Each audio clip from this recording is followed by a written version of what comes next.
Hello and welcome to another tournament in review. This weekend, I am flying all the way to England to go to my first UKTC event, the Manchester GT. Let's go. The Dark King.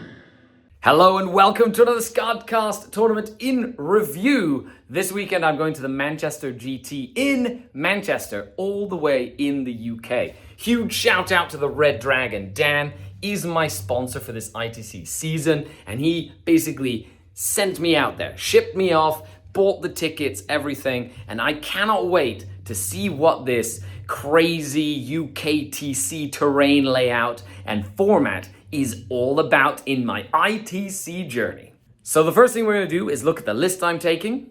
Then we're gonna go over my thoughts. Then I'm gonna go to the event and you're gonna get to see me play at least 5 rounds. And then we're gonna come back to the studio and I'm gonna break down what I liked, what I didn't like, what I'm changing for the next time, because this is really a practice for the London GT, which I'm very, very excited about that happens later in the year. Without further ado, let's dive in to the list. And here is my 2,000 point Sky Splinter Drukhari list. Now, for any of you keen-eyed players out there, it is the same list I took to the Las Vegas Open, where I got 5th place out of over 1,000 players. The list itself has relatively simple. Archon Skari with the Nightmare Shroud, Lilith Hesperax as one of my characters, Urian Rakarth, a fantastic unit, and a Beastmaster. Supporting the army, we've got 2 units of 5 Racks, a unit of 3 Grotesques, 2 single Chronos, 2 Talos in a single unit with Haywires and twin-linked Liquefy Guns and Gauntlets, 1 Raider, unit of 10 Cabalite Warriors, a unit of 10 Witches, 2 units of 5 Mandrakes, then we've got 2 units of 5 Scourge, 1 equipped with Dark Lances, yes, those are indeed Dark Lances, 1 equipped with Haywires, yes, this is a unit with Haywires, 2 Venoms with double cannons, and last but not least, the ultimate weapon, the Void Raven Bomber. Beautiful and deadly. So one of the main things that I've had asked is, did you change your list for the UKTC format? Now, we're going to see how UKTC has a different terrain format. And it's an interesting format. I'm very curious to see how it feels and how it plays. But I had a very simple answer to that question. And that is, I've played this list over 100 times, 120, I don't know, like a lot of times. So I need to leverage my knowledge with my list on a brand new format. This means that even though the format is different, even though there's a variety of different things that might come up or the missions or whatnot, I can always fall back on my knowledge with the list that I've been playing. I vibe with this list.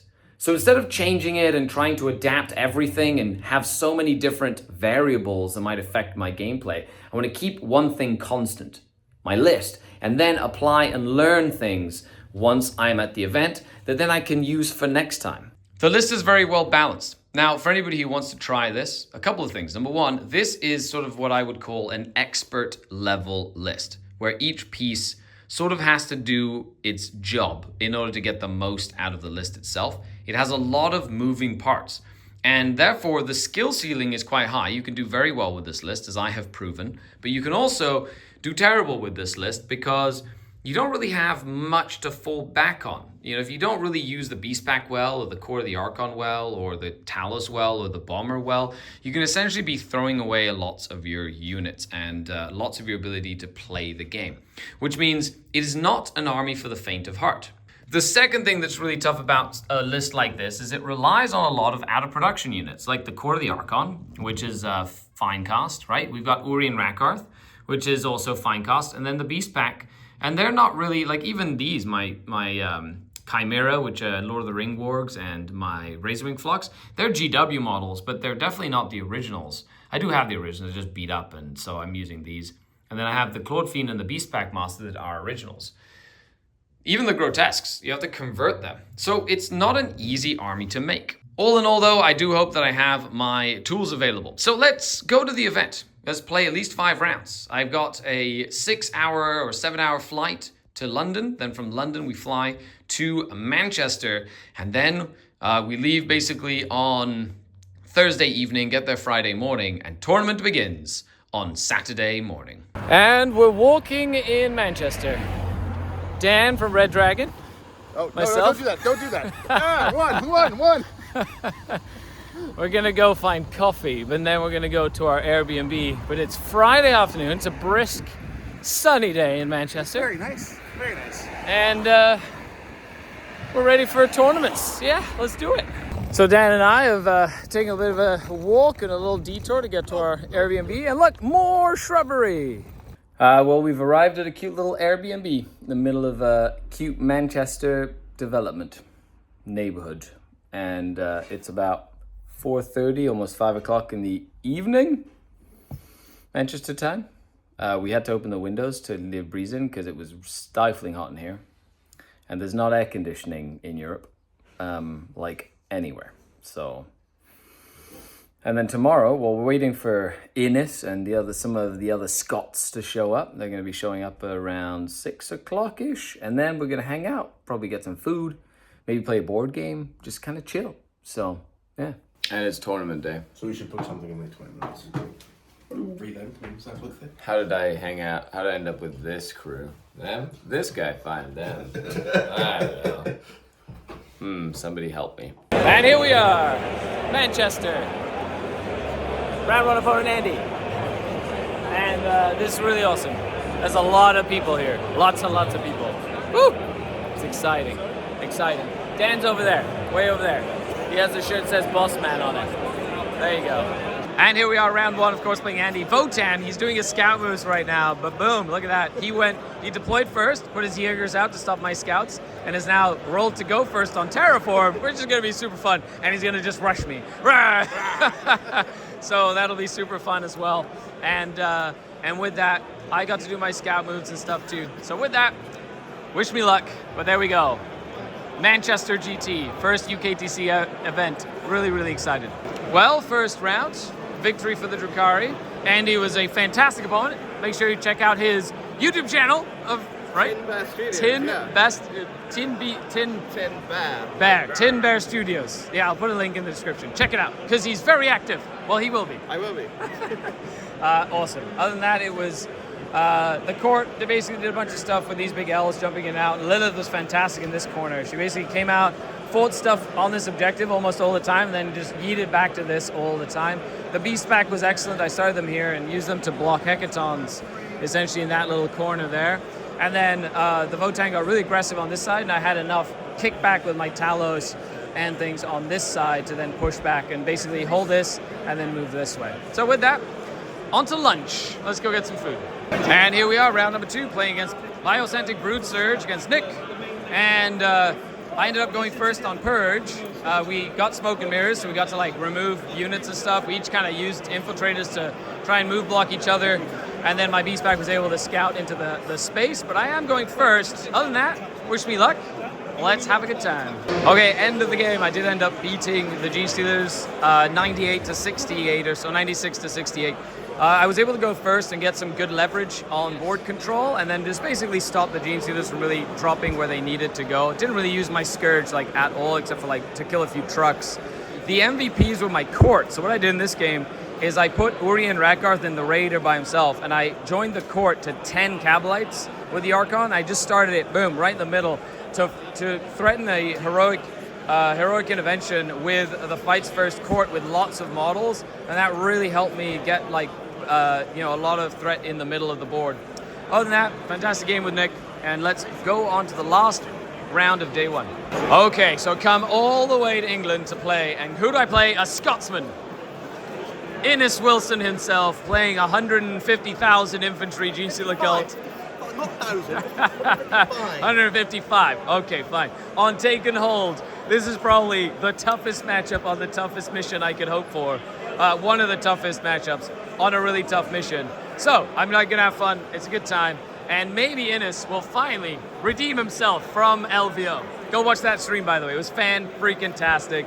It's gonna be fun. I'm going second though, so the 100,000 models definitely goes before I do. Okay, so with that, wish me luck. But third round, last round of today. Well, Innes got me. Apparently, if I come to his turf, he doesn't let me win. Right, Innes? Absolutely not. It's, That's right. He can beat me in his neighboring country. That's right. He can't beat me in my neighboring country. So 98 points for Innes, so very good on taking hold. Almost impossible to play against like this many models. However, I did get 74 points or 70-something points. Yep. So decent in terms of scoring, but for differential it wasn't terrible. But it's probably the toughest game in the toughest mission into a very tough army. Other than that, good luck to Innes on the rest of the event. Let's keep going. Let's go. So with that, I'm in the fun bracket now. That means I get to relax on Sunday You get the fun evening. bracket with players like Vic That's VJ right. and David Gaylord in it. That's right. Let's go. Fun bracket. And with that, let's dive into the round number 4 tomorrow morning. Garden of Trust. There you Isn't it go. fun? Yes. We're here having food at this place called The Social. It's a gathering hangout place. And that's Innes and the crew back there. Fun times. And it's round 4, day 2 at the Manchester GT. I'm playing Kyle and Votan again. That's right. Another Votan. That's 2 G-Seal cults, 2 Votan in one event of 340 people, which is wild. Other than that, it's Burden of Trust, so it's all about the middle objectives. It's going to be very interesting. I'm looking forward to this game. Let's dive in. Wish me luck. 2 more rounds to go since I'm not going to make the Shadow round. Thanks to Mr. Innes himself, who's over there, fancy in the top tables. Great game, though. That was a fantastic match yesterday. And with that, let's do this. And last round at the Manchester GT. We're in a corner, by the way. Just a corner, right there. Look at this. So many people. Looks fantastic. Get to play against Hypercrypt Necrons. That's right, didn't play a single Eldar, single Space Marine, single Slanesh, single Chaos, nothing. All Xenos, which is awesome. That's right, down with the False Emperor and all that good stuff. I am going first on Scorched Earth against 4 Catan and a Tesseract Vault and a bunch of little hyper dudes. So let's see what we can do. Wish me luck. And that is game. So going second against this right here. Okay, so just so you know, okay, being able to overlap, not something you do at any other tournament except here, which is why Tesseract Vaults are very silly in this format. But my bomber was able to stop the burn, and then I was able to keep Archon Skari alive for a 69 tie. So I'll go 3-1-1 at my first UKTC event ever. And that little Venom killed a Transcendent Catan in combat. Go Venom for the win. I mean, for the tie. Good job. Yeah, pet. Let's go back all across the ocean to the studio, and we'll talk about what I learned and what I'm going to do for the LGT next time I come back. And we are back. Huge shout out to L7, by the way. Met the crew. That was really fun. By the way, I want to say, I had an absolute blast at the Manchester GT. So the first thing I want to say is a huge shout out and thank you to all of you that came by to say hello. I had little swag stuff like dice and dice markers and coins and all that stuff with brand on it and whatnot, which was cool. I will say it was really neat to see out of 340 people, like everybody was like in their little teams and crews and their game, like their little game clubs and whatnot. People that had t-shirts and the vibe was fantastic. I had 5 great games against 5 awesome opponents. Thank you so much for making my first UKTC event an absolute hoot. I had a blast. I cannot wait to go back. It's such a shame that I live so far away because I would be at every single one, every single month if I could, just because it was such a fun time. Now, I did not hit my goal. I wanted to go at least 4-1. Salutations to Dan, the Red Dragon Dan, my sponsor, went 4-1 with New Eldar. So I guess, do I have to sponsor him now? I don't know. Maybe leave a comment down below. I don't know what I should do now. He's supposed to be sponsoring me, but he did better than me. I ended up going 3 wins, 1 draw, 1 loss. Ended up 57th place out of 340. And my loss was to Innes Wilson, of course. And then I drew right at the end against the Hypercrypt Necron list. What a close game. That Hero Venom just allowed me to take that draw instead of a loss, which was great. So let's take a look at the list, what I thought. And now that I've played on UKTC, let's take a look at what I would have changed or what I will change in the future knowing what I know now, and what are my thoughts on how they do things? I don't know. Stick around. Number one, the list did what it's supposed to do. It was good at almost everything. Now, of course, as you go to every single event, you will find that your list will sort of like run into certain things. You know, luck of the draw is a big deal. So Urian Rakarth was probably one of the MVPs that entire weekend. He was so hard to kill. And I just think it's hard to make a list without him. And I don't know, like when they redo Drukhari or whatever, what would they do in like to replace the tankiness of Urian? I don't know. Like, he's just so good for what you get. Little Hesprax, of course, was great. The Archon was great. The Beast Pack continues to be one of the best units in the book. The Talos were okay. You know, the Kronos and the Grotesque were fine.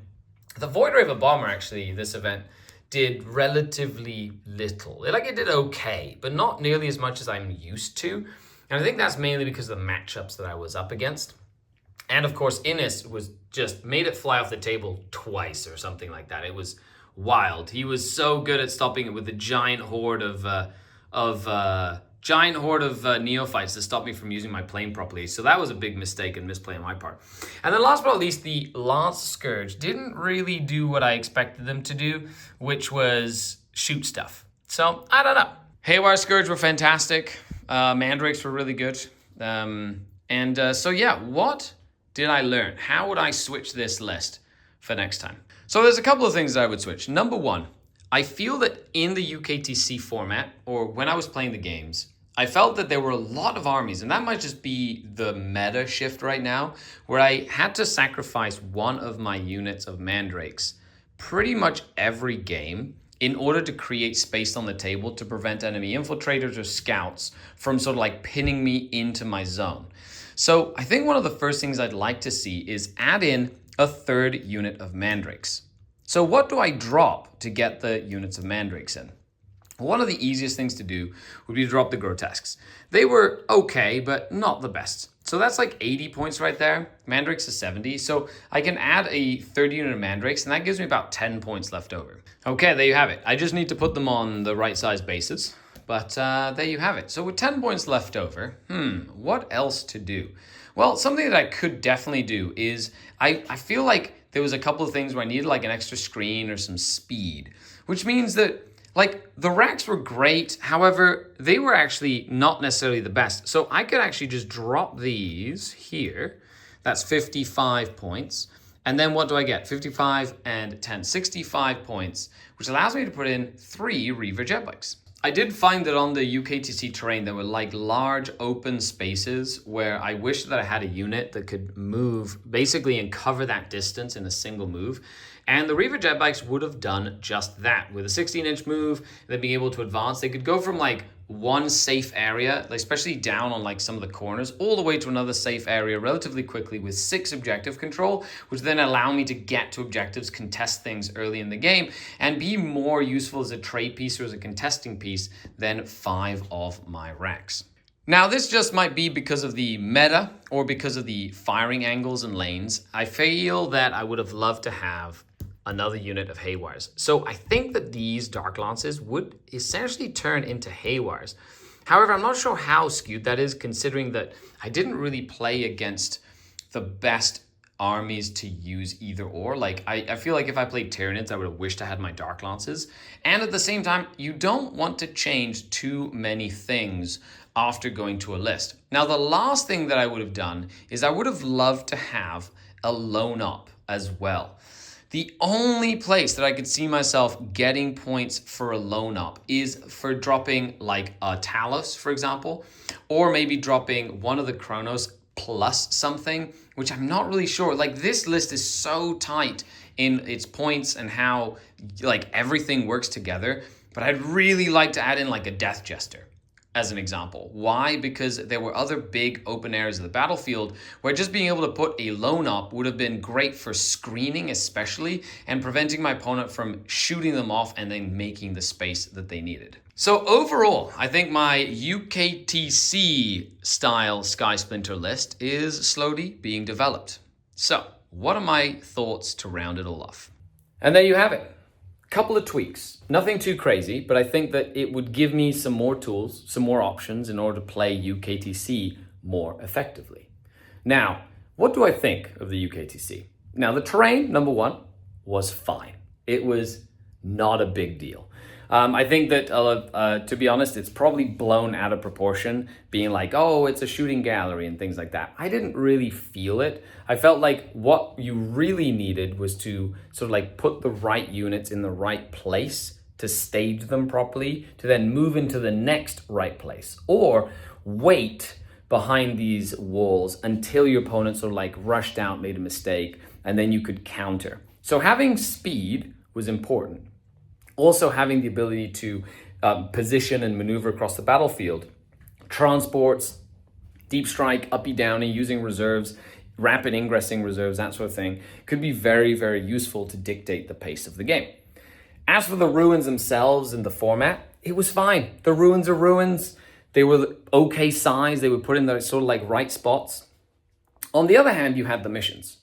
Now the missions, I played them. I felt they were fine. Why? Because I played them one time. However, these missions are the same missions that are played pretty much every event over and over again. Now, they do switch them every once in a while, and they're probably going to be switching soon. So I'm really excited to see what they switch into, and maybe they'll change Burden of Trust, which is a very polarizing mission. Maybe they'll change some of the different deployments. I don't know. They don't really use hammer and anvil or tipping point style deployments, because of how close the tables are, like side to side to side. So that can be very tough to sort of like play when your like tables are all together in like a big hole. However, the space was fine. There was plenty of space between the tables to put your stuff. I took my tray, right, like my little trolley, and that was great. And I had like my army, like food and snacks, and then like my sweater and stuff on the bottom. So that was fine too. The biggest thing that I think the UKTC could use or could change in order to make itself better is the way that it scores and finds the top spot. So anybody who doesn't know, 340 players played 5 rounds. After 5 rounds, there were, I want to say 10 undefeated players. Out of the 10 undefeated players, 4 of them, the top battle point scoring, 4 of them, got selected for the finals, called the Top Cut. And then they played 2 more games on the Sunday. Everybody's left. Like the hall was empty, quite literally. And there were just 2 tables with 4 players, and they each had to play up to 2 more games to figure out who the massive winner is.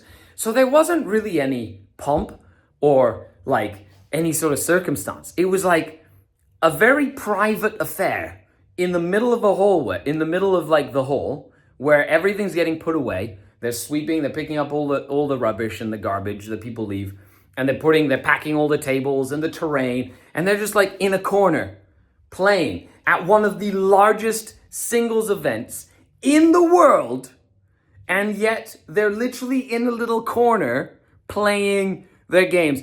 Nobody's watching really. There's like a judge at the tables or whatever, and they're just like doing their thing. It's not streamed, you know what I mean? It's the weirdest thing. Like here in Canada, if we had an event of that size, we'd stream it. They would be like a thing. It would be like we'd all be invested in who won. It's like nobody really cared. Everybody was like, whatever. They played their games and then they went home. That was the weirdest thing to me. And then it brings me to the like scoring part of it, right? Because in order to get on the top 4 out of 10 undefeated players, you not only have to win your 5 games when you play, you have to destroy your opponent.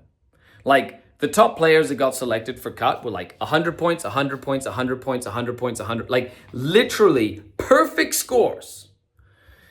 That is like an unrealistic expectation for most players.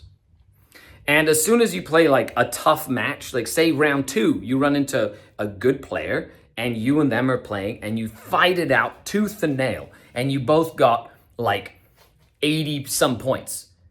Even though you might have won that game and it was a tough, hard fought match, or even if it's a lower scoring game, like 50 some points each or 70, and you've both kicked the crap out of each other, the fact that you did not get 100 instantly sets you below the threshold and you will not make the top cut. That is probably the worst part of it all.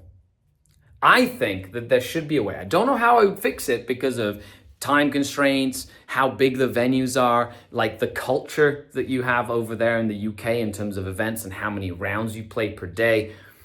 But I should be able to win every game by 1 point and make it to the finals. I shouldn't have to just humiliate my opponents to win an event of that size.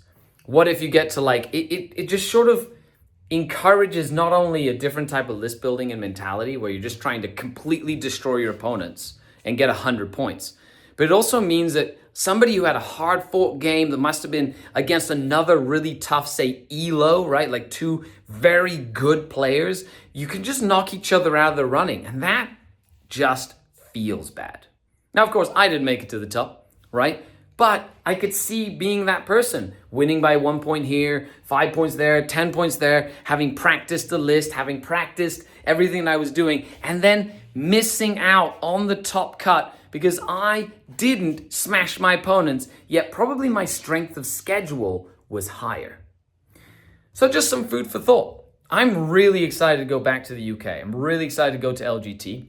My goal this season is to be the number one in the ITC. So the person to beat right now is Josh Roberts, right? He did well at LVO, he did well at Nottingham, he's done great at all these big events. So I've got my work cut out for me. After this event, I ended up I'm on 27th place globally, and I only have 5 out of 6 events scored, which means one more event, and I should be able to bump up a little bit. And even with 57th at the LGT, I got 200 ITC points, which is more than like a GT gives you here in Canada, right? And I didn't even have to like win all my games. So overall, it was a fantastic run. I learned a lot. A huge shout out to Dan from the Red Dragon for sponsoring me this season. We have merch, we have dice. Check this out. Oh yeah. Green, awesome looking Skari dice. They're in like a really cool tin that you can get like this. And the link for that is in the description below. A huge shout out to all of you who support what I'm doing. And a huge shout out to the channel Patreons, without whom none of this is possible. Thank you so much for making my dreams a reality, and I hope you're learning lots from my experience and you take what I say as something you might use. It means a lot to me. A huge shout out and hello to everybody who came by to say hi to me. Without you who watch, who enjoy, I wouldn't be able to do what I do. So I'll be at the next event, I believe is going to be the Toronto Open, I think is the next big event I'm going to, where we've got a wild crew coming down for that event, and I cannot wait to share that experience with you. I know this was a bit long-winded, so let me know in a comment down below what your thoughts are. Do you agree or disagree with me? And that's it. I'm going to sign off now. After all, I'm Skari, your grateful host, signing off until next time. Skari out. The Dark Kin. Bye, everybody.